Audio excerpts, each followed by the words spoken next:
namoz o'qimayotganlar.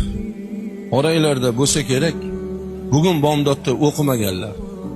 Xudo meni ko'rib turibdi degan tuyg'u yo'qligi uchun o'qimadinglar. Nima asosingiz bor o'qimayotganingizga? Bandaga tushuntira olmaysiz, Xudoga qanaqa tushuntirasiz? Bandam, men seni yaratdim, yo'q eding, jirkanch suv eding, iflos suv eding. Badaningga, kiyimingga tegsa, to yuvmaguncha xotirjam bo'lmaydigan jirkan suv eding.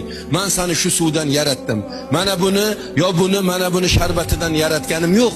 Jirkanch suvdan, siydik keladigan yo'ldan yaratib, onangni qornida suv to'ldirilgan qopning ichida tillo kumush bilan sotib olib bo'lmaydigan butun a'zoni men tekinga berdim, yaratdim. Onani qornida 9 oy 9 kun tarbiya qilib rizqingni berdim, to'rmuchchayni soqirib dunyoga keltirdim.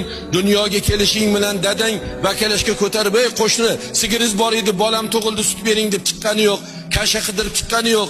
Onangni ko'ksidan oppoq sutni chiqarib seni nafsingni qondirib qo'ydim. Butun minerallarga ega bo'lgan to'yimlik ovqatni, rizqingni onangni ko'ksidan chiqarib qo'ydim. Onangni senga mehribon qildim, onangni senga qul qildim. Mardikor qildim, seni oq yuvdi, oq taradi, yedirdi, ichirdi. Qolaversa men ne'mat bilan siyladim. Nima uchun namoz o'qimading bandam? Senga nima yetmayatuvdi? Nima kamlik qildi desa nima deysiz?